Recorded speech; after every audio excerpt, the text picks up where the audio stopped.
Let's talk with I don't want to Ken in the UK. Okay. Oh, there is Ken? There is some noise. Ken, Yeah. Hi. Can you hear us? Sorry, that was me turning up my volume. Okay, perfect. All right. Well, welcome to the show. I see you have two topics. I think we can only probably get to one. The first one will probably be quick, but if not, I thoroughly understand if we only get to one. Okay, perfect. So do you want to start with the homeschool one? A couple of episodes back, I don't remember how many episodes back it was, but homeschooling was a topic. I made a comment in the live chat. You'll probably recognize me. I'm the man, 2 doctors, 1 accountant. You read out my comment. I said I'd homeschooled. Okay. And you you commented on the fact that when Eric read out that I'd homeschooled children for a few years and produced 2 doctors and 1 accountant, you accused Eric of saying the accounting fits with a certain other story. Yes, I remember that. Yeah.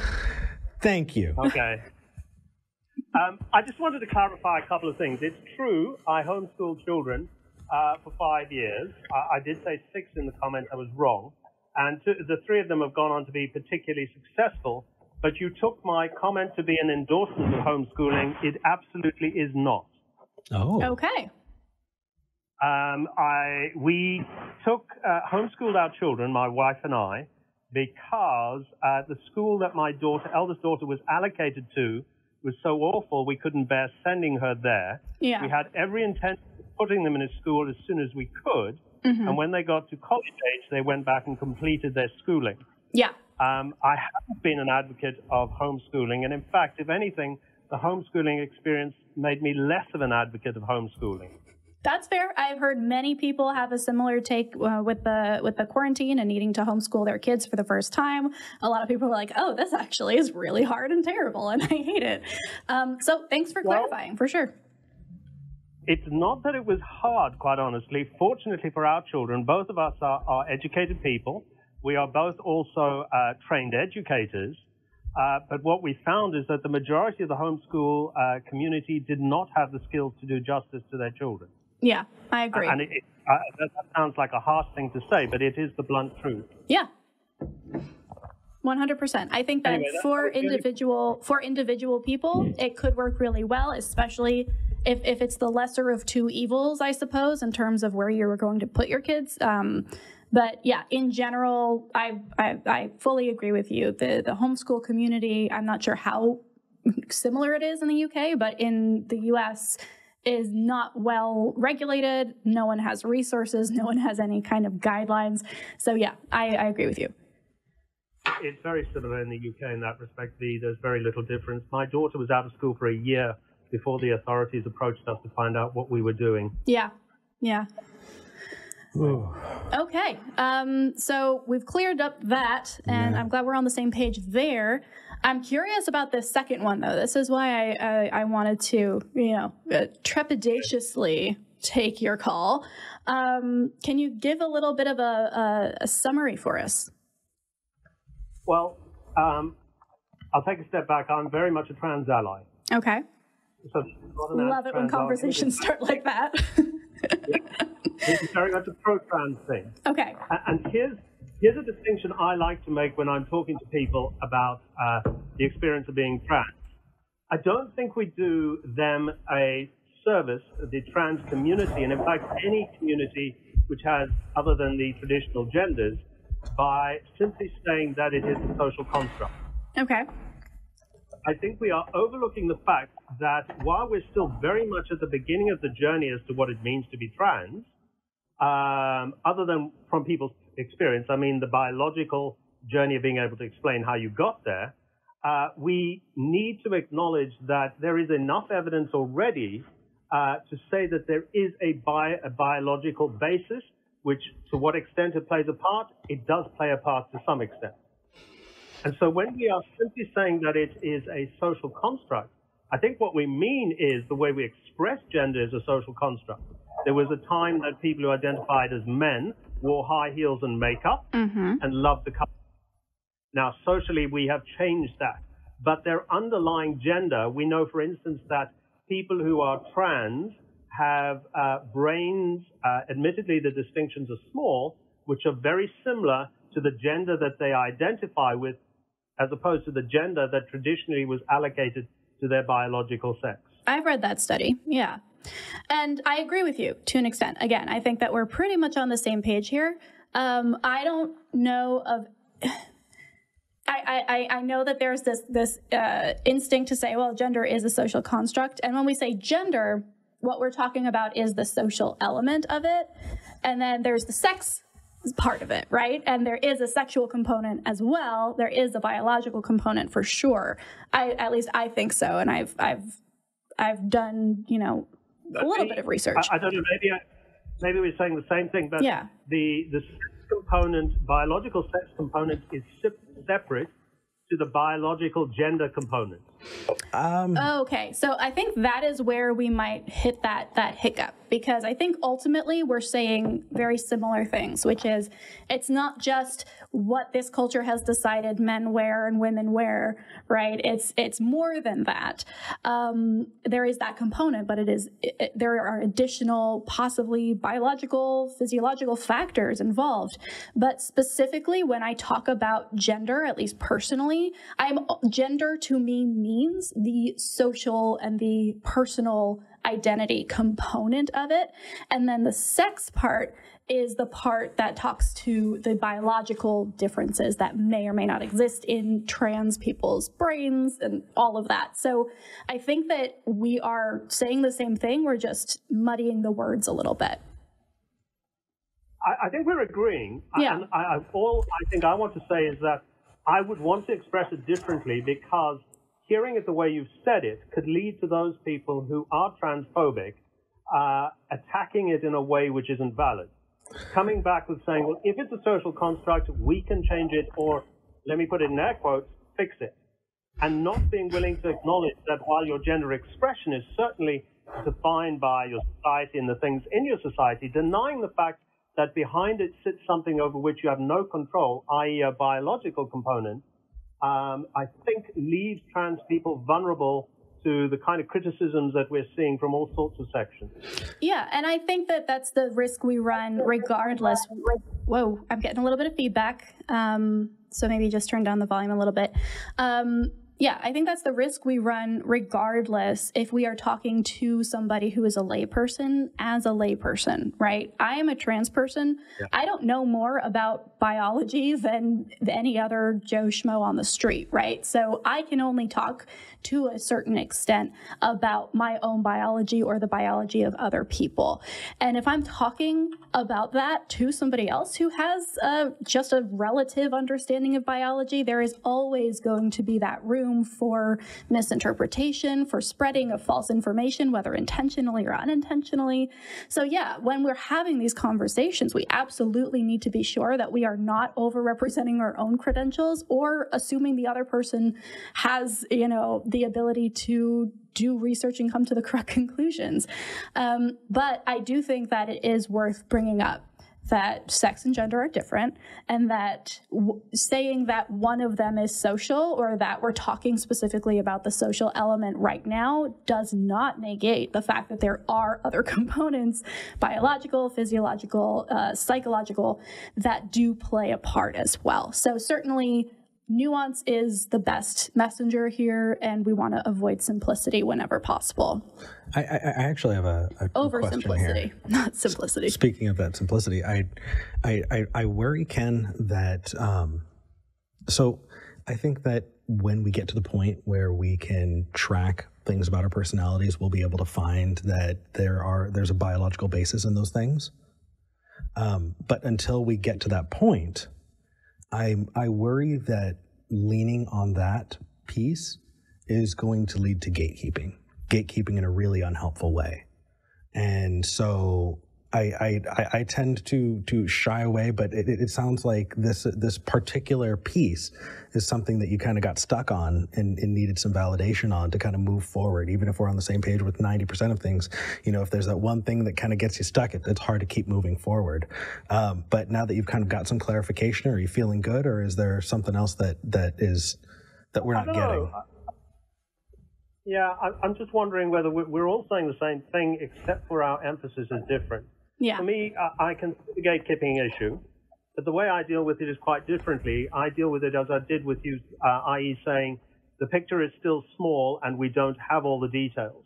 The bit that really does bother me, which I keep encountering with people, is if we say it's a social construct, they're likely to leap to that means it's behavioral. That means that we could go and, we could coach somebody out of their gender dysphoria.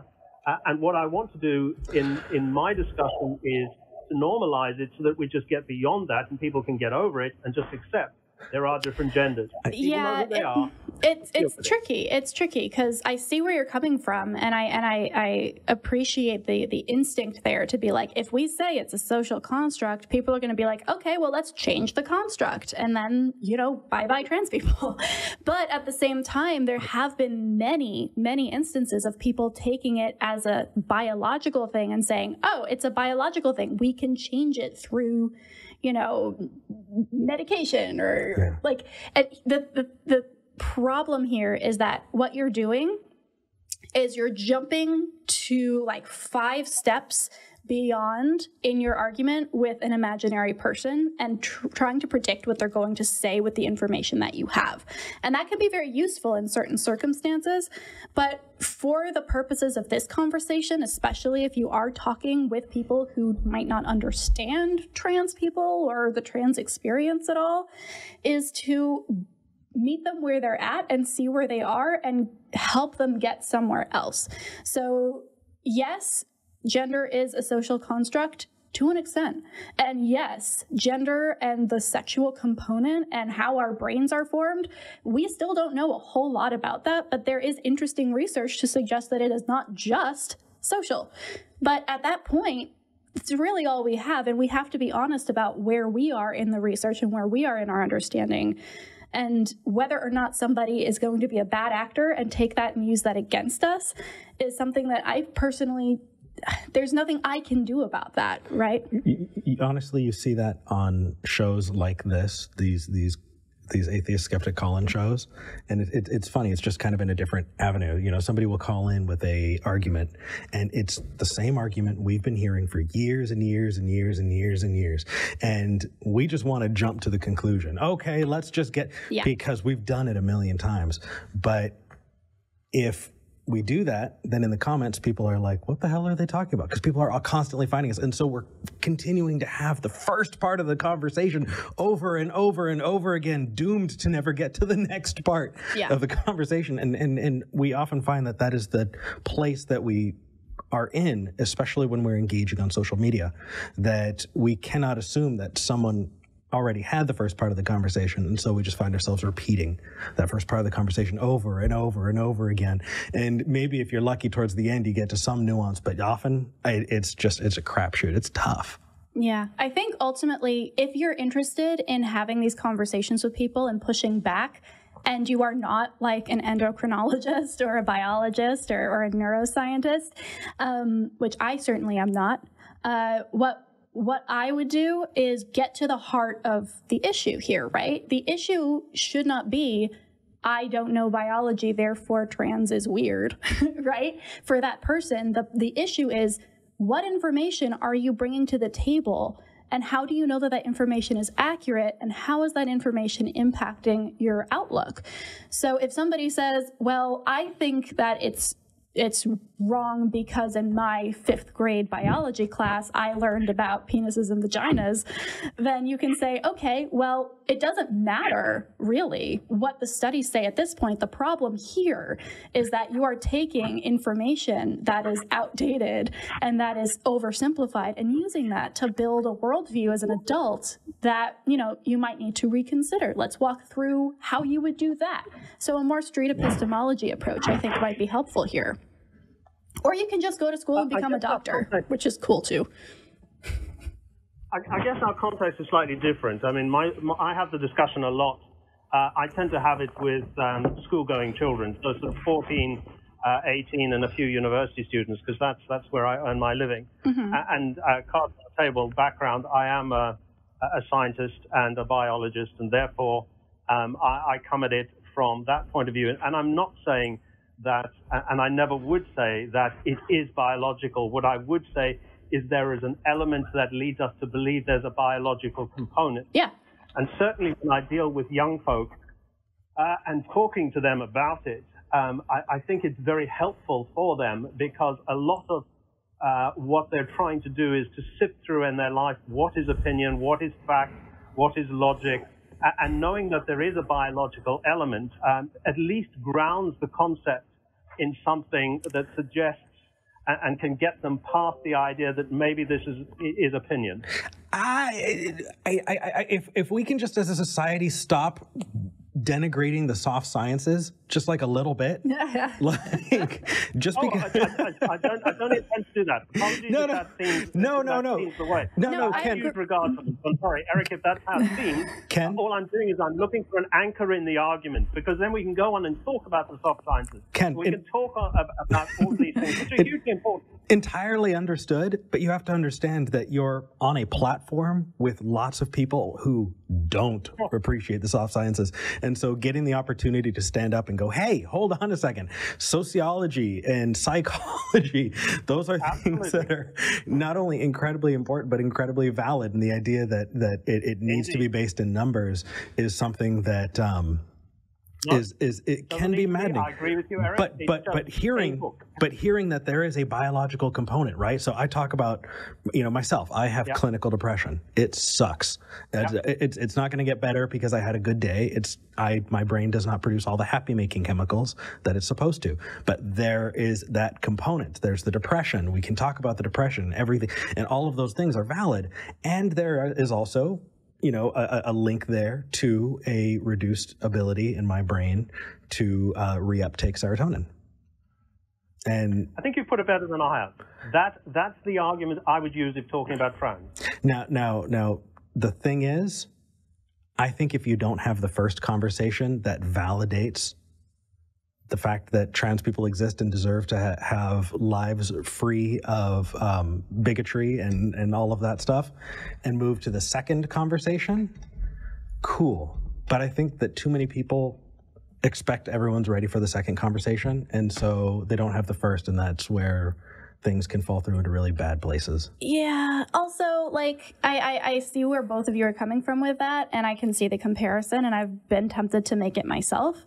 But just with the history of pathologizing transgenderism, I would hesitate to draw a one-to-one comparison with mental illness.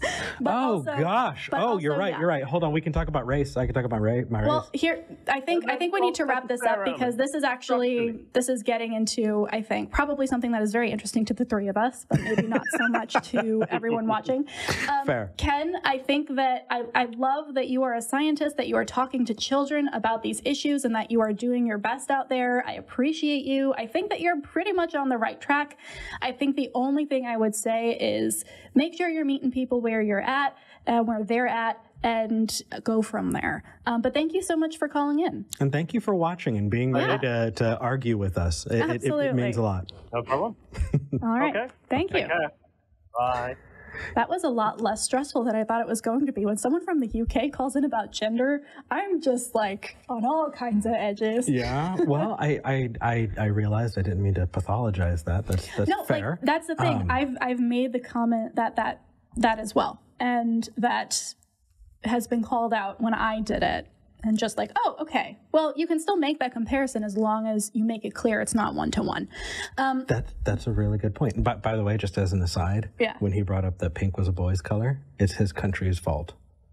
It's the red coat. Yeah, it's a less red coat. Yeah. Yeah. Anyway.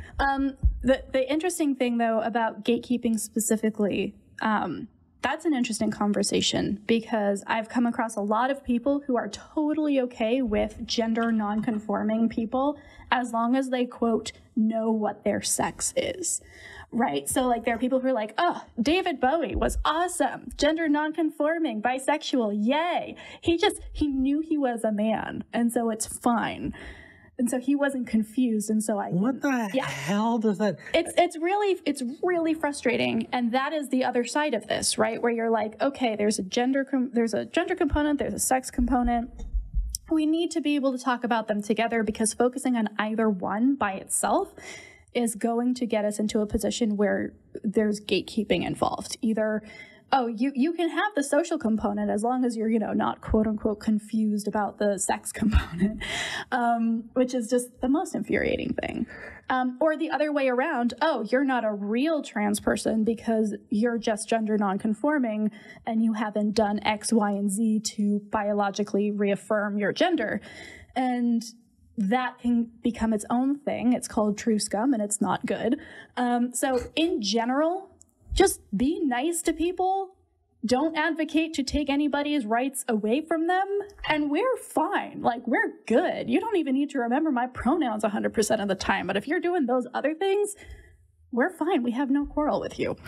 So we have no quarrel. We have no quarrel.